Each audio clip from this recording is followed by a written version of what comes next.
The Untold Story of Frank Sinatra's Three Children, The Secret Life of a Legend. Frank Sinatra, the chairman of the board, the sultan of swoon, a man whose voice could soothe the soul, ignite desire, and echo across decades. His music wasn't just entertainment, it was the soundtrack to the 20th century. From My Way to New York, New York, Sinatra wasn't just a singer, he was a cultural force, a symbol of ambition, glamour, and sometimes danger. But while the spotlights adored him and the headlines never left him alone, another story was playing out far from the microphones and neon lights. A story not of Frank the legend, but Frank the father. Because Sinatra didn't just leave behind timeless records, he left behind three children, Nancy, Frank Jr., and Tina. Each of them carried not just his DNA, but the burden of being born into a world where the Sinatra name meant everything: fame, scrutiny, expectation, and heartbreak. Imagine growing up while your father was serenading presidents, performing for royalty, and sharing stages with the Rat Pack. Imagine trying to carve out your own life when the world only saw you as a reflection of someone else's fame. For Sinatra's children, every step was magnified, every choice scrutinized, every mistake amplified. Nancy, his firstborn, would rise as a pop sensation, becoming a 1960s icon with boots made for walking. Frank Jr. would endure one of the most shocking kidnappings in American history and spend his life trying to escape the shadow of his father. And Tina, the youngest, would turn away from the stage to instead preserve her father's empire, becoming the quiet guardian of a musical legacy. Their journeys were filled with triumphs, tragedies, and untold truths that few outside the family ever knew. You think you know Sinatra, the Rat Pack, the mob rumors, the golden voice. But do you know the daughter who became a pop sensation in her own right? The son whose kidnapping shocked the world? Or the youngest child who quietly preserved her father's empire? Their stories are more dramatic than any song lyric Frank ever crooned. Frank Sinatra, the man behind the legend. Frank Sinatra's story began far from the neon lights of Las Vegas or the gold-trimmed stages of New York. He was born in Hoboken, New Jersey in 1915, the only child of Italian immigrants. His father, Anthony, was a fireman and boxer, while his mother, Dolly, was a midwife known for her strong will and political connections. From the very beginning, Sinatra grew up in a household that was loud, passionate, and tough, a place that taught him resilience, but also gave him a hunger for something more.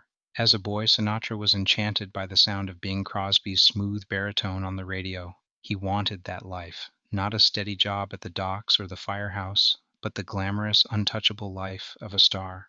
And though he had little formal training, young Frank had something more powerful: charisma. He could command attention with a glance, and when he opened his mouth to sing, people stopped what they were doing and listened. By the late 1930s, Sinatra got his big break, first with the Harry James Orchestra and then with Tommy Dorsey's band. On stage, his voice was tender, intimate, almost like he was whispering into your ear alone. Crowds went wild, women fainted in theaters, radio stations couldn't play his records enough, the newspapers called it Sinatra mania. But fame came with a price. Sinatra was ambitious, and ambition often breeds controversy. Rumors swirled about his ties to mobsters, his violent temper, and his volatile love affairs.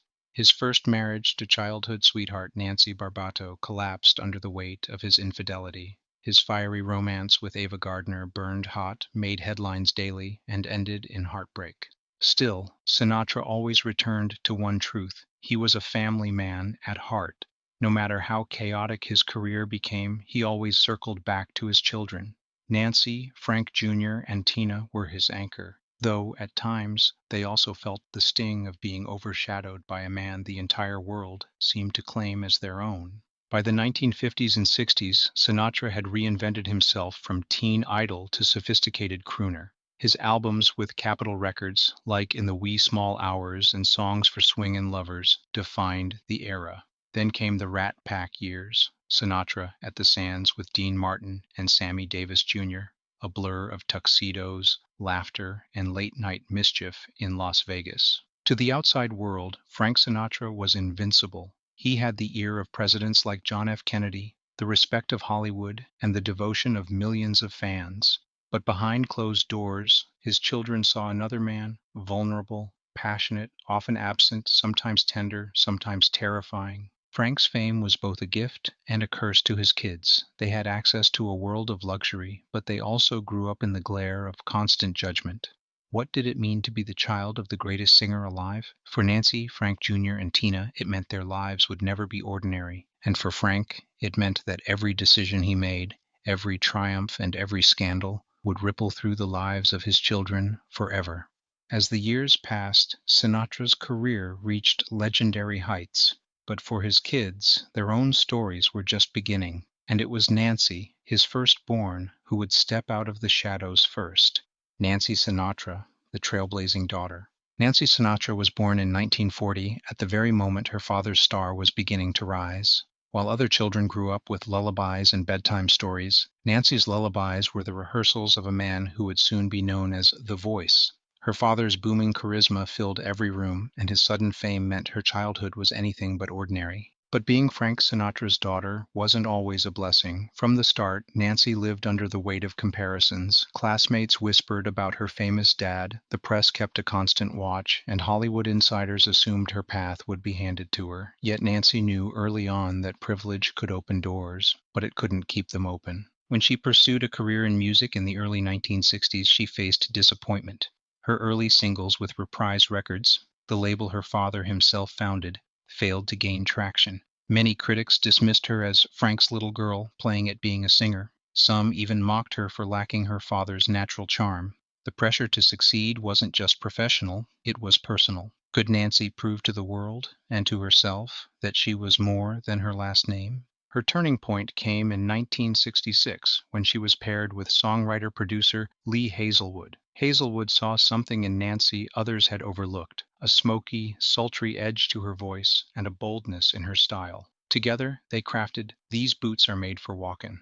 The song wasn't just a hit, it was a cultural explosion. With its rebellious swagger and feminist undertones, it gave a voice to a generation of women tired of playing by the rules. Nancy, clad in her iconic go-go boots, became a 1960s fashion symbol and international star overnight. Suddenly, the comparisons to her father shifted. Nancy wasn't just Sinatra's daughter, she was Nancy Sinatra, an artist in her own right. She followed up with hits like Sugartown and the haunting James Bond theme, You Only Live Twice, proving her staying power in an industry where women often struggled for recognition. But Nancy's career wasn't defined only by her solo work. In 1967, she recorded a duet with her father, Something Stupid. It soared to #1 on the Billboard charts, making them the first father-daughter pair to achieve that feat. The recording was tender, playful, and symbolized the bond they shared, a bond that, despite Frank's absences and flaws, remained strong throughout their lives. Outside of music, Nancy became a style icon. Her sleek miniskirts, high boots, and bold confidence influenced fashion for decades. She also broke barriers in Hollywood, appearing in films like Speedway alongside Elvis Presley, proving she could command the screen as well as the stage. Yet Nancy's life wasn't without struggle.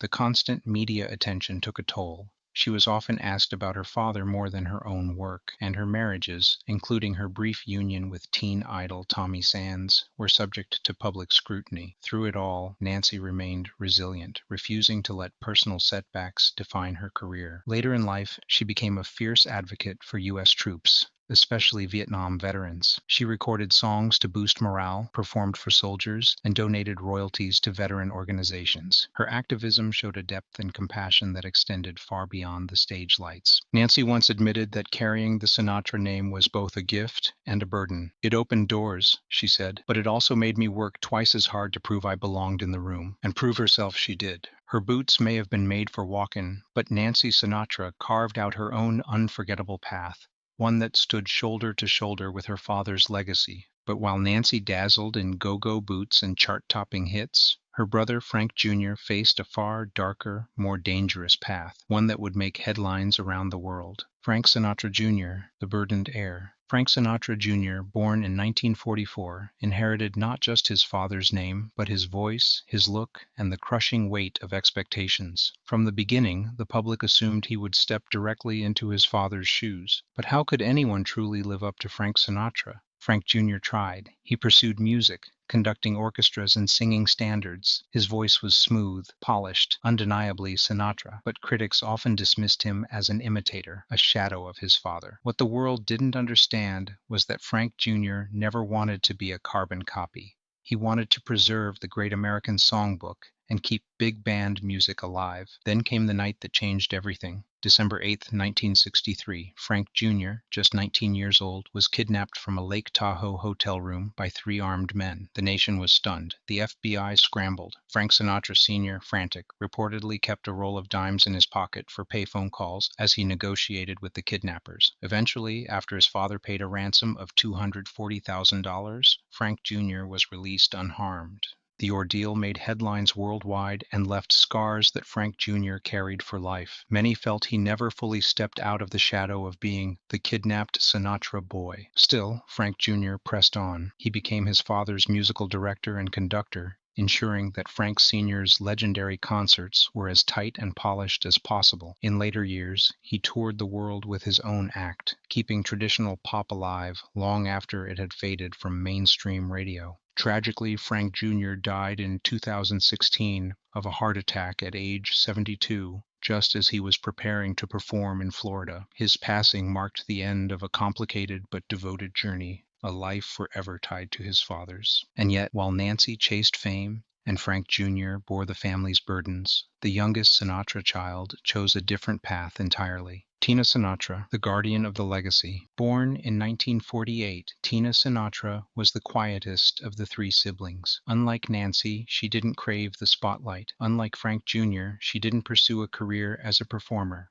Instead, Tina found her calling behind the scenes, as the protector of her father's legacy. Tina tried her hand at acting in the 1960s, appearing in television shows like Adam 12, but she quickly realized Hollywood wasn't her destiny. Instead, she shifted into producing and managing. In the 1990s, Tina co-produced the Emmy-winning miniseries Sinatra, which told her father's life story with nuance and depth. She also became heavily involved in managing Frank Sinatra's estate after his death in 1998. Tina was instrumental in overseeing reissues of his recordings, documentaries, and licensing projects that kept his name alive for new generations. Her most intimate contribution, however, was her memoir, My Father's Daughter, where she pulled back the curtain on life with Frank Sinatra. Tina wrote candidly about his temper, his insecurities, and his tenderness as a father, painting a portrait of the man behind the legend that only a daughter could.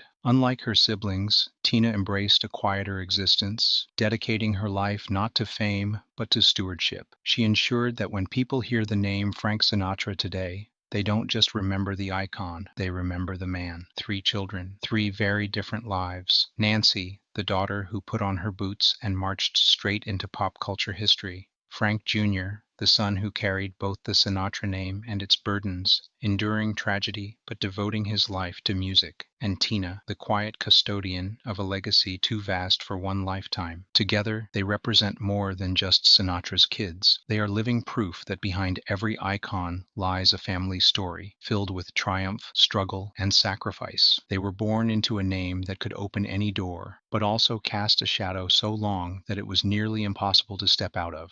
Frank Sinatra sang of love, loss, and doing it my way. But for his children, life wasn't about doing things their way. It was about navigating the weight of his way, a way that carried fame, fortune, and heartbreak in equal measure. And yet, despite the scrutiny, the comparisons, and the challenges, each child found their own voice. Nancy gave women an anthem of independence. Frank Jr. fought to preserve the music his father loved. Tina ensured that the Sinatra legacy will echo for generations to come. So the next time you hear Frank Sinatra croon from a speaker, Fly Me to the Moon, or New York, New York, remember that his greatest legacy wasn't just the songs. It was the family that carried his name long after the curtain fell. Because the untold story of Frank Sinatra's children isn't just about who their father was, it's about who they became. And as always, if you've enjoyed uncovering this hidden chapter of history, make sure you subscribe for more untold stories of the families behind the legends. Which celebrity family should I cover next? Reply below.